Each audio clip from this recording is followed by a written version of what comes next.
అరే రే రే వెనక్ side back side ఏంటి ఇప్పుడు చేస్తున్నాడు? హలో మామా. హలో మామ, హ్యాపీ బర్త్డే రా. థ్యాంక్ యూ రా. మొన్న బర్త్డే అయితే ఇవాళ చెప్తున్నావేంటి? బర్త్డే ఎప్పుడైతే కానీ మరి పార్టీ? బర్త్డే మొన్న అయితే ఎవరు పార్టీ ఆడుతున్నావు నీ అబ్బా?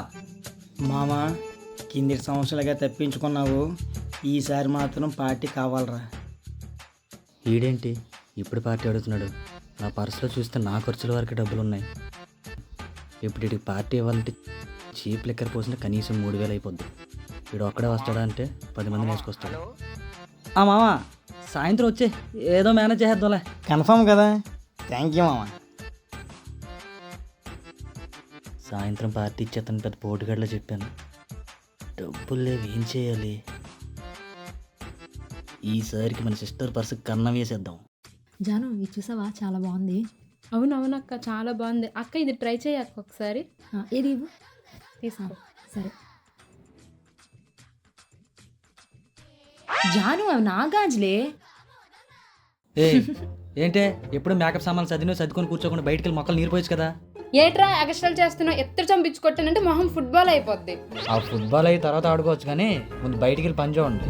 నీకెప్పుడు నుంచిరా ఇంటి మీద, ఇంటి పరిసరాల మీద బాధ్యత మొదలైంది? ఇంటికి పెద్దవాడిని కదా, అప్పుడప్పుడు ఇలా ఆలోచిస్తూ ఉండాలి. హ్మ్. సరే ముందు మీరు వెళ్ళి పని చూడండి. పదవే. రండి. పదక్క వెళ్దాం. ఊరికే గుంటడు గుండైపోతాడు.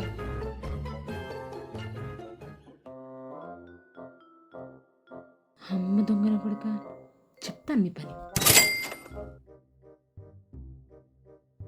మై డియర్ సిస్టర్స్, ఏట్రా? నేను బయట పనులు చూసుకుంటాను, మీరు ఇంట్లో పనులు జాగ్రత్తగా సరే, చూసుకోండి. సరే, వెళ్ళు. ఓకేనా? బాయ్. వెళ్ళు. చెప్తానుండు నీ పని. జాను, నీ క్వశ్చన్ చెప్పాలిదా? ఏంటక్క చెప్పు. వాడు మనని నైస్గా బయటికి పంపించేసి నీ పర్సులో డబ్బులు కొట్టేశాడు.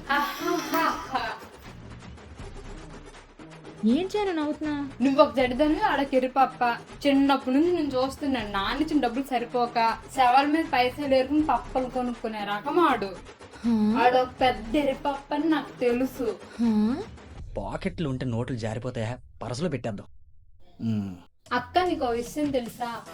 పొద్దున్న ఆ పర్సులో డబ్బులు నేను నొక్కేసి నా పర్సులో పెట్టాను. దుబ్బేసిన డబ్బులు ఉన్నాయి, పర్సులో దాచుకున్న డబ్బులు లేవేంటి? అంటే ఆ డబ్బులు ఆడే కొట్టేశాడా?